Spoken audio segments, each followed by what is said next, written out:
ನೆನೆಯ ನಿಮ್ಮ ಒಂದು ವಿಡಿಯೋ ಎಲ್ಲ ಕಡೆಗೆ ಹರಿದಾಡ್ತಾ ಇದೆ. ಕಣ್ಣೀರಿನಿಂದ ನೀವು ಹಂಚಿಕೊಂಡಿರೋ ಸಂದೇಶ ಶಿಕ್ಷಕರು ಮಕ್ಕಳ ಮೇಲಿಟ್ಟಿರುವ ಒಂದು ಕಾಳಜಿ ಮತ್ತು ಅವರ ಕನಸುಗಳು ಯಾವ ರೀತಿಯಾಗಿರುತ್ತೆ, ಅವರೆಷ್ಟು ಶ್ರಮ ಪಡ್ತಾರೆ ಅನ್ನೋದನ್ನ ವಿವರಿಸುತ್ತೆ. ಆದ್ರೆ ಆ ಶ್ರಮಕ್ಕೆ ಉತ್ತರದಾಯಿತ್ವ ಇಲ್ಲ ಮತ್ತು ಅವರ ಮೇಲೇನೆ ದಬ್ಬಾಳಿಕೆ ಆದಾಗ ಅದನ್ನ ನೋಡೋದಕ್ಕೂ ಕಷ್ಟ. ಮೊದಲಿಗೆ ಏನ್ ತಮ್ಮ ಅಭಿಪ್ರಾಯ ಹಂಚ್ಕೊಳ್ಬಹುದು?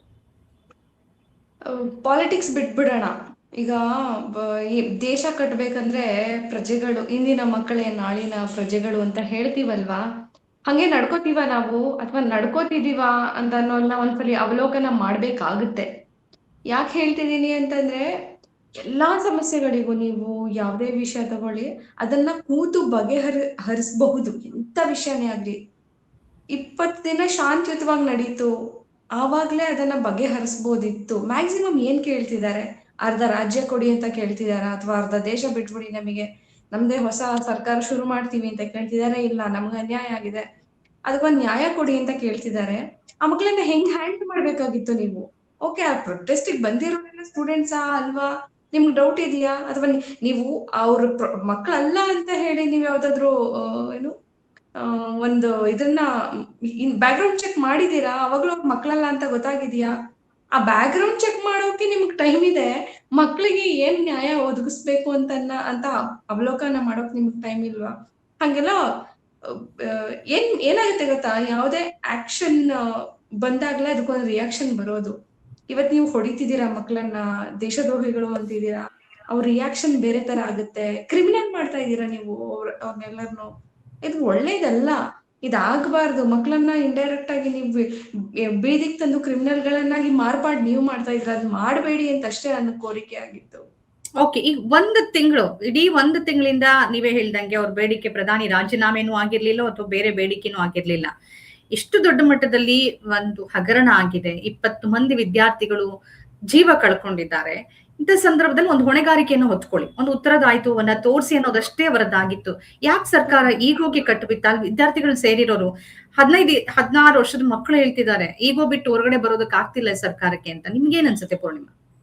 ಖಂಡಿತ ಹೌದು ಮೇಡಮ್. ನಾನ್ ಹೇಳೋದು, ಇವ್ರಿಗೆ ಅದು ಅಪ್ಪ ಕೊಟ್ಟ ಆಸ್ತಿ ಅಂತೂ ಅಲ್ಲ. ಜೀವನ ಪೂರ್ತಿ ಇವರು ಅದೇ ಮಂತ್ರಿ ಪದವಿಯಲ್ಲಿ ಕೂತಿರ್ತಾರ?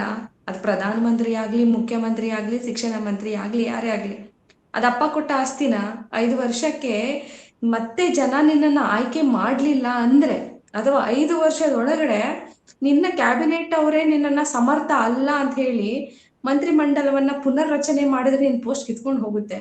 ನಿನಗಿರುವಂತಹ ಪೋಸ್ಟ್ ಪರ್ಮನೆಂಟ್ ಅಲ್ಲ. ಆದ್ರೆ ಜನ ಬೆಂಬಲ ಇದೆಯಲ್ಲ, ನಿನಗ್ ಕೊಡ್ತಾ ಇರುವಂತಹ ಮಕ್ಕಳಾಗ್ಲಿ, ಪ್ರಜೆಗಳಾಗ್ಲಿ, ನಿನಗ್ ಕೊಡ್ತಾ ಇರುವಂತಹ ಜನ ಬೆಂಬಲ ಇದೆಯಲ್ಲ, ಅದು ಶಾಶ್ವತ. ಸತ್ ಮೇಲೂ ನೆನ್ಸ್ಕೋತಾರೆ, ನಿನಗ ಆ ಪೋಸ್ಟ್ ಬಿಟ್ಟ ಮೇಲೂ ನೆನ್ಸ್ಕೋತಾರೆ, ಆ ಸ್ಥಾನದಿಂದ ನೀನ್ ಕೆಳಗ್ ಇಳಿದ ಮೇಲೂ ನೆನ್ಸ್ಕೋತಾರೆ. ಆದ್ರೆ ಈ ಅಕೌಂಟಬಿಲಿಟಿಯನ್ನ ನೀವ್ ಯಾಕೆ ತಗೋತಾ ಇಲ್ಲ? ತಗೋಬೇಕಲ್ವಾ? ಅವ್ರು ಏನ್ ಕೇಳ್ತಿದಾರೆ ಆ ಶಾಂತ ರೀತಿಯಲ್ಲಿ, ಅವ್ರು ಯಾವ ತರ ಆಕ್ಟ್ ಮಾಡ್ತಿದಾರೆ ಅದಕ್ಕೆ ನೀವ್ ರಿಯಾಕ್ಟ್ ಮಾಡ್ಬೋದಿತ್ತಲ್ವಾ?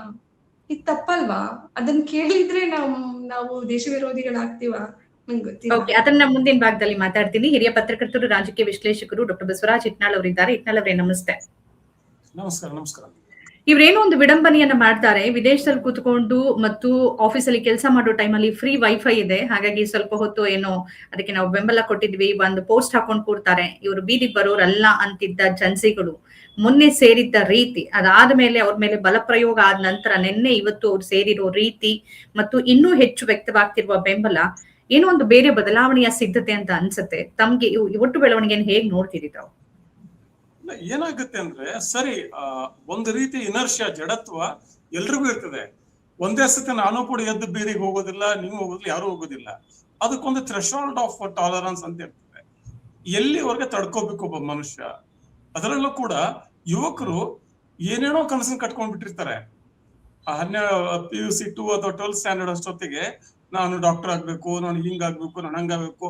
ಅಷ್ಟು ಮಾತ್ರ ಅಲ್ಲ, ಡಾಕ್ಟರ್ ಆಗಿ ಏನ್ ಮಾಡ್ಬೇಕು, ಅದ್ರ ಆಚೆ ಮುಂದೆ ಏನ್ ಮಾಡ್ಬೇಕು, ಬಹಳ ದೊಡ್ಡ ಕನಸುಗಾರ ಅಂದ್ರೆ ಈ ದೇಶದ ಯುವಕರು. ಮತ್ ಹಾಗಿರ್ಬೇಕು ಕೂಡ, ಆರೋಗ್ಯಕರ ಲಕ್ಷಣ. ಕನಸುಗಾರಕ್ಕೆ ಇಲ್ಲದೆ ಯುವಕರು ಹೆಂಗಿರ್ತಾರೆ? ಆ ಎಲ್ಲ ಕನಸುಗಳಿಗೆ ಇವರು ಒಂದು ದೊಡ್ಡ ಒಂದು ಬಾಂಬ್ ಇಟ್ಟಂಗ್ ಮಾಡ್ಬಿಟ್ರಲ್ಲ. 1 ಸರ್ತಿ ಅಲ್ಲ, 2 ಸರ್ತಿ ಅಲ್ಲ, ಸುಮಾರು 6 ಸರ್ತಿ ನೀಟ್ ಎಕ್ಸಾಮ್ ಲೀಕ್ ಆಗಿದೆ ಇದೇ ಸರ್ಕಾರ ಬಂದಾದ್ಮೇಲೆ. ಹೀಗಾದ ಮೇಲೆ ಇದು ಕೇವಲ ಬಿಜೆಪಿ ಪಕ್ಷದ ವಕ್ತಾರರು ಅಥವಾ ಸರ್ಕಾರ ಹೇಳೋ ತರ ನಾವು ರೀ ಎಕ್ಸಾಮ್ ಮಾಡಿಬಿಟ್ಟಿದ್ದೀವಿ ಅಂದ್ರೆ ಅಲ್ಲ. ರೀ ಎಕ್ಸಾಮ್ ಮಾಡೋದು ಅದು ಅನಿವಾರ್ಯ, ಅದು ಆಡಳಿತಾತ್ಮಕ ಕ್ರಮ. ಯಾರಿದ್ರು ಮಾಡ್ತಾರೆ ಅದನ್ನ. ಇದು 1 ಸರ್ತಿ ಅಲ್ಲ, 2 ಸರ್ತಿ ಅಲ್ಲ, 6 ಸರ್ತಿ ಪ್ರಶ್ನೆ ಪತ್ರಿಕೆ ಲೀಕ್ ಆಗಿ ಇಷ್ಟು ದೊಡ್ಡ ದುರಂತ ಆಗಿ ಸುಮಾರು 20 ಜನ ಯುವಕರು ಆತ್ಮಹತ್ಯೆ ಮಾಡಿಕೊಂಡಾದ ಮೇಲೆ ಮೊಟ್ಟ ಮೊದಲು ಆ ನೈತಿಕ ಹೊಣೆಗಾರಿಕೆಯನ್ನ ಹೊತ್ಕೊಳ್ಳುವಂತ ಸರ್ಕಾರ ಬೇಕಾಗ್ತದೆ. ಆಡಳಿತಾತ್ಮಕ ಹೊಣೆಗಾರಿಕೆ ಸರಿ, ಅದು ರೀ ಎಕ್ಸಾಮು, ಮರು ಪರೀಕ್ಷೆ, ಮತ್ತೊಂದು ಇನ್ನೊಂದು. ಆದ್ರೆ ನೈತಿಕ ಹೊಣೆಗಾರಿಕೆ ಕೇವಲ ಆಡಳಿತಾತ್ಮಕ ಮಾತ್ರ ಸರ್ಕಾರ ನಡೆಯೋದಾಗಿದ್ರೆ ನಮಗೆ ಮಂತ್ರಿ ಬೇಕಾಗಿರ್ಲಿಲ್ಲ. ಅಧಿಕಾರಿಗಳು ನಡ್ಸ್ಕೊಂಡು ಹೋಗ್ಬಿಡ್ತಾರೆ. ಕಾನೂನು ಕೂಡ ಇದೆ ಅದಕ್ಕೆ ಸರಿಯಾಗಿ. ಆದ್ರೆ ಚುನಾಯಿತ ಸರ್ಕಾರ ಯಾಕೆ ಬೇಕು, ಮಂತ್ರಿ ಯಾಕೆ ಬೇಕು? ಯಾಕಂದ್ರೆ ಆತ ನನ್ನ ದನಿ ಆಗಿರ್ತಾನೆ, ಆತ ನನ್ನ ಆಶೋತ್ತರಗಳಿಗೆ ಸ್ಪಂದಿಸ್ತಾನೆ. ಅವನ ಆಡಳಿತದಲ್ಲಿ ಇಷ್ಟೆಲ್ಲ ಆದ್ಮೇಲೆ ಏನಾಗುತ್ತೆ, ವ್ಯವಸ್ಥೆಯಲ್ಲಿ ವಿಶ್ವಾಸ ಹೊರಟೋಗ್ಬಿಡ್ತದೆ. ಇವತ್ತು ಜಂತರ್ ಮಂತರಲ್ಲಿ ಕೂತಿರೋರು ವಿದ್ಯಾರ್ಥಿಗಳು ಅಥವಾ ಸಿಜೆಪಿ ಯಾರೇ ಆಗಿರ್ಲಿ, ಅವ್ರ ಮುಖ್ಯ ಪ್ರಶ್ನೆ ಮರು ಪರೀಕ್ಷೆ ಯಾಕೆ ಮಾಡಿಲ್ಲ ಅಂತಲ್ಲ, ನಿಮ್ಮ ಶಿಕ್ಷಣ ವ್ಯವಸ್ಥೆ ಮೇಲೆ ನಮ್ಗೆ ವಿಶ್ವಾಸ ಹೊರಟು ಹೋಗಿದೆ, ಆ ವಿಶ್ವಾಸವನ್ನ ಮರುಸ್ಥಾಪನೆ ಹೇಗೆ ಮಾಡ್ತೀರಾ ನೀವು? ಕರೆಕ್ಟ್. ಆದ್ರೆ 1 ತಿಂಗಳಿಂದ ಈ ಒಂದು ಹೋರಾಟ ನಡೀತಾ ಇದೆ. ಸುಮಾರು 22 ದಿನಗಳಿಂದ ಸೋನಂ ವಾಂಗ್ಚುಕ್ ಅವರು ಉಪವಾಸ ಸತ್ಯಾಗ್ರಹ ನಡೆಸ್ತಾ ಇದ್ದಾರೆ. ಒಂದ್ ಯಾಕೆ ಕನಿಷ್ಠ ಮಾತುಕತೆ ನಡೆಸಬೇಕು ಅಂತ ಸರ್ಕಾರ ಯಾವುದೇ ಸರ್ಕಾರಗಳಾದ್ರೂ ಮಾಡುತ್ತೆ. ಇದು ಮುಖ್ಯವಾಹಿನಿ ಮಾಧ್ಯಮಗಳು ಇದರ ಬಗ್ಗೆ ಪ್ರಚಾರ ಮಾಡ್ತಿಲ್ಲ, ಹಾಗಾಗಿ ಇದು ಮುಗಿದು ಹೋಗುತ್ತೆ ಅಂತ ಸರ್ಕಾರ ಅಂದ್ಕೊಳ್ತಾ, ಅಥವಾ ಈ ಯುವ ಜನತೆ ಬರೋದಿಲ್ಲ ಬೀದಿಗೆ ಅಂತ ಅಂದ್ಕೊಳ್ತಾ ತನ್ನ ಅಹಮ್ಮನ್ನ ಮತ್ತು ದಾಷ್ಟ್ಯತನವನ್ನ ಪ್ರದರ್ಶನ ಮಾಡಿಕೊಡ್ತಾ, ಏನ್ ಅನ್ಸುತ್ತೆ ಇಟ್ನಾಳ್ ಅವರೇ? ಮಾಧ್ಯಮಗಳೇ ರಚನೆ ಮಾಡಿದ ಸರ್ಕಾರ ಇದು. ಹೀಗಾಗಿ ಮುಖ್ಯವಾಹಿನಿ ಮಾಧ್ಯಮಗಳು ಏನೇನು ಹೇಳ್ತವೆ ಅದನ್ನ ಸತ್ಯ ನಂಬಿಡ್ತಾರೆ ಇವರು. ಆಮೇಲೆ ಯಾವ ಯುವ ಸಮುದಾಯವನ್ನ ಈ ದೇಶದ ಸರ್ವೋಚ್ಚ ನ್ಯಾಯಾಲಯದ ನ್ಯಾಯಾಧೀಶರು ಜಿರಳೆಗಳು ಅಂದ್ಬಿಟ್ರಲ್ಲ, ಅವಾಗ ಸರ್ಕಾರನವ್ರನ್ನ ಈಸಿಯಾಗಿ ತಗೊಳುತ್ತೆ. ಅವ್ರಿಗೆ ಅರ್ಥನೇ ಆಗ್ಲಿಲ್ಲ. ನನಗೆ ಎಂತ ವಿಪರ್ಯಾಸ ಅಂದ್ರೆ, ಯಾವ ಯುವ ಚಳವಳಿಯಿಂದ, ಯಾವ ವಿದ್ಯಾರ್ಥಿ ಚಳವಳಿಯಿಂದ ಹೊರಹೊಮ್ಮಿದ ಬಿಜೆಪಿ ಪಕ್ಷಕ್ಕೆ ವಿದ್ಯಾರ್ಥಿಗಳ ತಾಕತ್ತಿನ ಅರಿವಿಲ್ಲ ಅಂದ್ರೆ ಎಂತ ಆಭಾಸ ನೋಡಿ, ಎಂತ ವಿಪರ್ಯಾಸ. ಒಂದು ವಿದ್ಯಾರ್ಥಿಗಳ ಚಳವಳಿಯಿಂದನೇ ಇಂದಿರಾ ಗಾಂಧಿ ಸರ್ಕಾರ ಜೆಪಿ ಮೂವ್ಮೆಂಟ್ ಅಲ್ಲಿ ಬಿದ್ದು ಹೋಗುತ್ತೆ. ಒಂದು ವಿದ್ಯಾರ್ಥಿ ಚಳವಳಿಯಿಂದನೇ ಇವರು ಏನಂತ ಮಂಡಲ್ ಕಮಿಷನ್ ವಿಚಾರದಲ್ಲಿ ಚಳವಳಿ ಮಾಡ್ತಾರೆ. ಆಮೇಲೆ ಅಣ್ಣಾ ಹಜಾರೆ ವಿಚಾರದಲ್ಲೂ ಕೂಡ ಬಹಳಷ್ಟು ಯುವಕರು ಭಾಗವಹಿಸಿದ್ರು ಅದರಲ್ಲಿ. ಈ ಯುವಕರ ಮತ್ತು ವಿದ್ಯಾರ್ಥಿಗಳ ತಾಕತ್ತಿನ ಅಂದಾಜೇ ಇಲ್ಲ ಅಂದ್ರೆ ಇವ್ರು ಅನ್ಕೊಂಡ್ಬಿಟ್ಟು ನನಗೆ really I am quite surprised. ಇವ್ರು ಎಂತ ಭ್ರಮಾಲೋಕದಲ್ಲಿ ಜೀವಿಸ್ತಾ ಇದ್ರು ಅಂತ. ಓಕೆ. ಆದ್ರೆ ಅವರು ಇಷ್ಟು ಮಟ್ಟಿಗೆ ಜನ ಬರ್ತಾರೆ, ಬೀದಿಗಿಳಿತಾರೆ ಅಂತ ಅಂದ್ಕೊಂಡಿರ್ಲಿಲ್ಲ ಅಂತ ಅನ್ಸುತ್ತೆ. ಪೂರ್ಣಿಮಾ ಅವರೇ, ನಿನ್ನೆಯ ನಾವು ಕೆಲವು ಹಲವಾರು ದೃಶ್ಯಗಳನ್ನ ನೋಡ್ತಾ ಇದ್ದೀವಿ ಸೋಷಿಯಲ್ ಮೀಡಿಯಾದಲ್ಲಿ. ಅದರಲ್ಲಿ ಒಂದು 16 ವರ್ಷದ ಹುಡುಗಿ ಪ್ರಶ್ನೆ ಮಾಡ್ತಾಳೆ, ಡೆಮೋಕ್ರಸಿ ಅಂತ ಹೇಳ್ತಾರೆ, ಯಾವ ಡೆಮೋಕ್ರಸಿ? ನಾವು ಶಾಂತಿಯುತವಾಗಿ ಒಂದು ಮೆರವಣಿಗೆ ಹೋಗ್ತಾ ಇದ್ವಿ ಅಷ್ಟೇನೆ, ನಾವು ಸಂಸತ್ ಭವನದ ತನಕ. ನಮ್ಮನ್ನ ಹಿಡ್ಕೊಂಡು ಹೊಡಿತಾರೆ ಅಂತಂದ್ರೆ ಇದು ನನ್ ಭಾರತನ? ನೀವು ಕೇಳಿದ ಪ್ರಶ್ನೆ ಅವರು ಕೇಳ್ತಾ ಇದಾರೆ, ಇದು ನನ್ ದೇಶನ, ನನ್ ಭಾರತನ, ಡೆಮೋಕ್ರಸಿ ಇದೆಯಾ ಅಂತ ಪ್ರಶ್ನೆ ಮಾಡ್ತಿದ್ದಾರೆ. ಮತ್ತು ಹುಡುಗಿಯರು ಯುವತಿಯರು ಅಂತ ನೋಡದೆ ಪುರುಷ ಪೊಲೀಸ್ ಅಧಿಕಾರಿಗಳು, ಅಲ್ಲಿದ್ದಂತ ಬೇರೆ ಅಧಿಕಾರಿಗಳು, ರಕ್ಷಣಾ ಪಡೆಗಳು ಅವರನ್ನ ಅತ್ಯಂತ ಒಂದು ಬಲಪ್ರಯೋಗವಾದ ವಿಡಿಯೋಗಳನ್ನ ನೋಡ್ತಾ ಇದ್ರೆ ಅಸಭ್ಯವಾಗಿ. ಕರೆಕ್ಟ್. ಇದ್ರ ಬಗ್ಗೆ ಅಂದ್ರೆ ಒಂದ್ ಸರ್ಕಾರದ ಆದೇಶ ಇಲ್ಲದೆ, ಈಗ ದೆಹಲಿ ಪೊಲೀಸ್ ಅಂತಂದ್ರೆ ಕೇಂದ್ರ ಸರ್ಕಾರದ ಅಡಿಯಲ್ಲಿ ಬರುತ್ತೆ, ಸರ್ಕಾರದ ಆದೇಶ ಇಲ್ಲದೆ ಅಥವಾ ಮೇಲಾಧಿಕಾರಿಗಳ ಆದೇಶ ಇಲ್ಲದೆ ಅಲ್ಲಿನ ರಸ್ತೆಯಲ್ಲಿ ನಿಂತಿರೋ ಪೊಲೀಸರು ಹಂಗ್ ನಡ್ಕೊಳ್ಳೋದಕ್ಕಂತೂ ಸಾಧ್ಯ ಇಲ್ಲ. ಇದ್ರ ಬಗ್ಗೆ ಏನ್ ಅನ್ಸುತ್ತೆ ತಮ್ಗೆ? ನಾನು ಅದೇ ಹೇಳ್ತಾ ಇದ್ದೇನೆ, ನಾವು ತಪ್ಪು ಹೇಳ್ಕೊಡ್ತಿದೀವ ಮಕ್ಳಿಗೆ ಡೆಮೋಕ್ರಸಿಯ ಅರ್ಥನ ಅಂತ ಹೇಳಿ. ಈಗ ಏನಿದೆ ಕೇಂದ್ರದಲ್ಲಿ ಸರ್ಕಾರ, ಬಿಜೆಪಿ ಸರ್ಕಾರ, ಮೇಸ್ಟ್ರಾಗಿ ಹೇಳ್ತಾ ಇದ್ದೀನಿ ಬಹುಶಃ ನಾನು, ಅವರಿಗೆ ಫಸ್ಟ್ ಆಫ್ ಆಲ್ ಸಂವಿಧಾನದ ಬಗ್ಗೆ ಏನು ನಂಬಿಕೆನೂ ಇಲ್ಲ, ಅದಕ್ಕೆ ಗೌರವ ಕೊಡೋರು ಅಲ್ಲ ಅವರು. ಅದನ್ನು ತುಂಬಾ ಸತಿ ಪ್ರೂವ್ ಮಾಡಿಬಿಟ್ಟಿದ್ದಾರೆ. ಅಥವಾ ಸಂವಿಧಾನ ವಿರೋಧಿ ಚಟುವಟಿಕೆಗಳನ್ನ ನಡೆದಾಗ ಅದನ್ನ ಆಪೋಸ್ ಕೂಡ ಮಾಡಿಲ್ಲ ಅವರು. ಅಪೋಸ್ ಮಾಡಿಲ್ಲ ಅಂತಂದ್ರೆ ನಡೀಲಿ ಅಂತ ಅಕ್ಸೆಪ್ಟ್ ಮಾಡಿದ್ದಾರೆ ಅಂತ ನಾವು ತಿಳ್ಕೊಬೋದಲ್ವಾ? ಅಥವಾ ಅಂತದೊಂದು ನಡೆದಾಗ ಇದು ಸಂವಿಧಾನ ವಿರೋಧಿ, ಹಿಂಗ್ ಮಾಡಬೇಡಿ ಅಂತ ಹೇಳಿರೋ ಒಬ್ಬ ಕೇಂದ್ರದ ಮಂತ್ರಿಯನ್ನ ಅಥವಾ ಕೇಂದ್ರದಲ್ಲಿ ಯಾರು ಆಡಳಿತದಲ್ಲಿ ಇದ್ದಾರೋ ಆ ಒಬ್ಬ ಸಂಸದನ್ನಾದ್ರೂ ನೀವು ತೋರಿಸಿದ್ರೆ ನಾನು ಇದನ್ನ ಒಪ್ತಾ ಇದೆ. ಏನಾಗ್ಬಿಟ್ಟಿದೆ, ಸಂವಿಧಾನ ತಿದ್ದುಪಡಿ, ಸಂವಿಧಾನದಲ್ಲಿ ಇದಿದೆ ಅದಿದೆ, ಅಥವಾ ಹಿಂಗಿದೆ, ಅಥವಾ ನಮ್ ಸಂವಿಧಾನನೇ ತಪ್ಪು, ಇದನ್ನೇ ಪ್ರೀಚ್ ಮಾಡ್ತಿದ್ದಾರೆ ಮಕ್ಳಿಗೆ. ಗೊತ್ತಿಲ್ಲ ಅದು ಯಾವ ಎಕ್ಸ್ಟೆಂಟಿಗೆ ಹೋಗಿ ನಿಂತ್ಕೊಳ್ಳುತ್ತೆ ಅಂತ ಹೇಳಿ. ನೀವು NCERT ಟೆಕ್ಸ್ಟ್ ಬುಕ್ ಗಳನ್ನ ನೋಡಿದ್ರೆ ಡಾರ್ವಿನ್ ಥಿಯರಿ ಇಲ್ಲ NCERT ನಲ್ಲಿ. ಡಾರ್ವಿನ್ ಅಂತಂದ್ರೆ ಅವ್ನು ಪ್ರೂವ್ ಮಾಡಿದ ಥಿಯರಿನೇ ತಪ್ಪಾ ಹಾಗಿದ್ರೆ?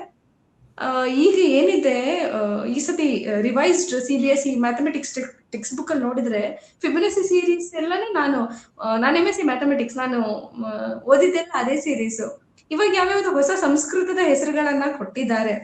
ಕೊಡ್ಲಿ, ಅದ್ರಲ್ಲಿ ನಮ್ಗೇನು ಆಪೋಸಿಷನ್, ನಾವು ಅದನ್ನ ಅಪೋಸ್ ಮಾಡಲ್ಲ. ಕನ್ನಡ ನಮ್ಮದೇ ಮೂಲದ ಒಂದು ಇದನ್ನು ಕಲೀಲಿ ಅಥವಾ ಪಾಶ್ಚಾತ್ಯದಿಂದ ಬಂದಿರುವಂತಹ ಒಂದಷ್ಟು ಪದ್ಧತಿಗಳನ್ನ ಮ್ಯಾಥಮೆಟಿಕ್ಸ್ ಅಲ್ಲಿ ಕಲೀಲಿ ಅಂತ ಹೇಳಿ. ಆದ್ರೆ ಹೇಟ್ರೆಡ್ ಯಾಕೆ ಸ್ಪ್ರೆಡ್ ಮಾಡ್ತಾ ಇದ್ದೀರಾ ನೀವು? ಅಂದ್ರೆ ಹೇಗ್ ಹೇಳೋದು, ಇದೊಂಥರ ಪಾಲಿಶ್ಡ್ ಆಗಿ ವಿಷ ತುಂಬ್ತಾ ಇರೋದು ಅಥವಾ ಸ್ಲೋ ಪಾಯ್ಸನ್ ತುಂಬ್ತಾ ಇರೋದು ಮಕ್ಳ ತಲೆಗೆ. ಇದು ಹಿಂಗಲ್ಲ, ಇದು ಹಿಂಗೆ ಸಂವಿಧಾನದಲ್ಲೇ ತಪ್ಪಿದೆ, ಬರ್ದಿರೋರು ತಪ್ಪು, ಅವರು ಪೂರ್ವಗ್ರಹ ಇಟ್ಕೊಂಡು ಸಂವಿಧಾನ ಬರ್ದಿದ್ರು ಅಥವಾ ಅದ್ರಲ್ಲಿ ಇರೋದ್ನೆಲ್ಲ ಫಾಲೋ ಮಾಡ್ಬೇಕಾಗಿಲ್ಲ. ಸೊ ನೀವ್ ಏನ್ ಮಾಡ್ತಾ ಇದ್ದೀರಾ ಅಂದ್ರೆ, ಕಾನೂನು ವ್ಯವಸ್ಥೆ ಏನಿದೆ, ಸಂವಿಧಾನದ ಚೌಕಟ್ಟುಗಳು ಏನಿದೆ, ಒಬ್ಬ ಭಾರತೀಯ ಪ್ರಜೆ ಆದವನು ಏನನ್ನ ಪಾಲಿಸ್ಬೇಕು ಅಂತ ಇದೆಯೋ ಅದನ್ನ ನೀವೇ ರಾಂಗ್ ಅಂತ ಪ್ರೂವ್ ಮಾಡಿ ಅದರ ಎಗೇನ್ಸ್ಟ್ ನಿಂತು ನಮಗ್ ಹೆಂಗ್ ಬೇಕೋ ಹಂಗೆ ಸಂವಿಧಾನವನ್ನ ತಿರ್ಚ್ಕೊಳ್ಬಹುದು ಅಂತ ಅನ್ನೋದನ್ನ ಹೇಳ್ಕೊಡ್ತಾ ಇದ್ದೀರಾ. ನಾನ್ ಹೇಳ್ತಾ ಇರೋದು, ಇವ್ರ ಲಕ್ಕಿಗೆ ಇವಾಗ ಕೇಂದ್ರದಲ್ಲಿ ಅಧಿಕಾರದಲ್ಲಿ ಇದ್ದಾರೆ. ಸಪೋಸ್ ಮುಂದಿನ ಟರ್ಮ್ ಅಲ್ಲಿ ಇವ್ರು ಬರ್ತಾರೆ ಅಂತ ಹೇಳಕ್ಕಾಗಲ್ಲ, ಕೆಳಗೆ ಇಳಿದ್ರು ಅಂತ ಇಟ್ಕೊಳ್ಳೋಣ, ಮತ್ತೊಂದ್ ಸರ್ಕಾರ ಬಂತು, ನೀವು ಮಾಡಿದನ್ನ ನಾವೇ ಮಾಡ್ತೀವಿ ಅಂತ ಅವರು ಅದನ್ನೇ ಮಾಡೋಕ್ ಶುರು ಆದ್ರೆ ಯಾವ ಅಧಪತನದಲ್ಲಿ ಇರುತ್ತೆ ರಾಷ್ಟ್ರ? ಯಾವಾಗ್ಲೂ ಆಗಿದೆ ಇದು. ಹೌದು, ಅಲ್ಲ ನಾನ್ ಹೇಳ್ತಾ ಇರೋದು, ಅವ್ರು ಮಾಡಿಲ್ವಾ ನಾವು ಮಾಡ್ತೀವಿ ಅಂತ ಹೇಳಿ ಕಂಟಿನ್ಯೂ ಆದ್ರೆ ದೇಶ ಅಧಪತನ ಬಿದ್ದೋಗುತ್ತೆ. ಈ ಡಿಕ್ಟೇಟರ್ಶಿಪ್ ಕಂಟಿನ್ಯೂ ಆಗ್ತಾ ಹೋದ್ರೆ ಇನ್ನೊಬ್ಬ ಅದೇ ಪೊಸಿಷನ್ ಬಂದವನು ಅದೇ ಡಿಕ್ಟೇಟರ್ಶಿಪ್ ಅನ್ನ ಫಾಲೋ ಮಾಡ್ಕೊಂಡು ಹೋದ್ರೆ ಮತ್ತೆ ನಾವು ಪ್ರೊಟೆಸ್ಟಿಗೆ ಬೀಳ್ಬೇಕು. ಈಗ ನಾವು ಶಾಲೆಯಲ್ಲಿ ನಡೆಸಿದ್ರು ಒಂದು ಪರೀಕ್ಷೆಯನ್ನ, ಎಕ್ಸಾಮ್ ಕಮಿಟಿ ಅಂತ ಇರುತ್ತೆ, ನಾನ್ ಚೆಕ್ ಮಾಡ್ತೀನಿ, ಎಲ್ಲ ಪ್ರಿನ್ಸಿಪಲ್ ಅಲ್ವಾ, ನಾನು ಎಲ್ಲಾನು ಚೆಕ್ ಮಾಡ್ತೀವಿ. ಆದ್ರೆ ನನ್ಗಿಂತ ಕೆಲವೊಬ್ರು ಅಕಾಡೆಮಿಕ್ ಹೆಡ್ ಅಂತ ಏನು ಕೋಆರ್ಡಿನೇಟರ್ ಅಂತ ಇರ್ತಾರೆ. ಪ್ರತಿ ಒಂದು ಸಬ್ಜೆಕ್ಟ್ ಟೀಚರ್ಸ್ ಪೇಪರ್ ನ ಕಲೆಕ್ಟ್ ಮಾಡ್ಕೊಂಡು ಸ್ಪೆಲ್ಲಿಂಗ್ ಮಿಸ್ಟೇಕ್ಸ್ ಇದೆಯಾ, ಏನಾದ್ರು ಎರರ್ಸ್ ಇದೆಯಾ, ಅಲೈನ್ಮೆಂಟ್ ಕರೆಕ್ಟ್ ಆಗಿದೆಯಾ ಅಂತ ಒಂದು ತಿಂಗಳ ಮುಂಚೆ ಒಂದು ಫಾರ್ಮೇಟಿವ್ ಅಸೆಸ್ಮೆಂಟ್ ಆಗಿರ್ಲಿ, ಸಮೇಟಿವ್ ಅಸೆಸ್ಮೆಂಟ್ ಆಗಿರ್ಲಿ, ಮೇನ್ ಎಕ್ಸಾಮ್ ಆಗಿರ್ಲಿ, ಎಲ್ಲವನ್ನ ತೆಗೆದು ಎಲ್ಲಾನು ಚೆಕ್ ಮಾಡಿ ಅದೊಂದು ಫೈಲ್ ಮಾಡಿ. ಒಂದು ಪೇಪರ್ ಲೀಕ್ ಆಗೋದಿಲ್ಲ ಮೇಡಮ್, ಅಥವಾ ಒಬ್ಬ ಟೀಚರ್ ಒಂದ್ ಮಗುವಿಗೆ ಹೇಳ್ಕೊಡೋದಿಲ್ಲ. CBSE ಅಲ್ಲಿ ಏನೇನ್ ನಾರ್ಮ್ಸ್ ಇದೆಯೋ ಅದಷ್ಟು ಅಂಶವನ್ನ ನಾವು ಫಾಲೋ ಮಾಡ್ಕೊಂಡು ಬರ್ತಾ ಇದೀವಿ. ಯಾಕಂದ್ರೆ ಮಕ್ಕಳಿಗೆ ಮಾದರಿಯಾಗಿರ್ಬೇಕು ನಾವು. ಮಕ್ಕಳು ಒಂದು ಹೈಯರಾರ್ಕಿನ ಫಾಲೋ ಮಾಡ್ಕೊಂಡು ಬರ್ಬೇಕು, ಅಥವಾ ಒಂದ್ ಸ್ಟ್ರಕ್ಚರ್ ಇರುತ್ತಲ್ಲ ವಿದ್ಯಾಸಂಸ್ಥೆ ಅಂದ್ರೆ, ಆ ಸ್ಟ್ರಕ್ಚರ್ ಮುಖಾಂತರ ಹೋದ್ರೆ ಅದೇ ಡಿಸಿಪ್ಲಿನ್ ಅಲ್ಲಿ ಬೆಳಿತಾರೆ ಅಂತ. ಇದನ್ನ ನಾವು ಸಣ್ಣ ಮಟ್ಟದಲ್ಲಿ ಮಾಡ್ತಾ ಇದೀವಿ. ಆದ್ರೆ ದೇಶಕ್ಕೆಲ್ಲ ಕಾಣ್ತಾ ಇರೋರು ನೀವೇ ಹರಾಜಕತೆಯನ್ನ ಕಲ್ಸಿದ್ರೆ ಮಕ್ಳು ಅದನ್ನೇ ಕಲಿತಾವೆ. ಅವ್ನ್ ಮಾಡಿಲ್ವಾ ಮೇಡಮ್, CMA ಮಾಡ್ಲಿಲ್ವಾ, PMA ಮಾಡ್ಲಿಲ್ವಾ ಅಂದ್ರೆ ನಾವ್ ಏನ್ ಉತ್ತರ ಕೊಡೋಣ ಮಕ್ಳಿಗೆ? ನಮ್ಮ ಕಾರ್ಯಕ್ರಮಗಳನ್ನ ನೀವು ನೋಡ್ತಾ ಇದ್ರೆ ನಮ್ಮ ಚಾನೆಲ್ ಅನ್ನ ಸಬ್ಸ್ಕ್ರೈಬ್ ಮಾಡಿ, ಪಕ್ಕದ ಬೆಲ್ ಐಕಾನ್ ಒತ್ತಿ ನಮ್ಮನ್ನ ಬೆಂಬಲಿಸಿ. ಹಾಗೆ ನಮ್ಮ ಕಾರ್ಯಕ್ರಮಗಳನ್ನ ಲೈಕ್ ಮಾಡಿ, ಕಮೆಂಟ್ ಮಾಡಿ, ಅದನ್ನ ಬೇರೆಯವರಿಗೂ ವಾಟ್ಸ್ಆಪ್ ಮೂಲಕ ಶೇರ್ ಮಾಡಿ. ನೀವು ಹೀಗೆ ಮಾಡಿದಾಗ ನಮ್ಮ ಚಾನೆಲ್ ಇನ್ನಷ್ಟು ಮತ್ತಷ್ಟು ಜನರಿಗೆ ತಲುಪಲು ನೀವು ನಮ್ಮೊಂದಿಗೆ ಸಹಕರಿಸಿದ ಹಾಗಾಗುತ್ತೆ. ಇದು ನೀವು ಯಾವುದೇ ಖರ್ಚಿಲ್ಲದೆ ಕೆಲವೇ ಸೆಕೆಂಡುಗಳಲ್ಲಿ ನೀಡಬಹುದಾದ ಸಹಕಾರ. ಧನ್ಯವಾದಗಳು.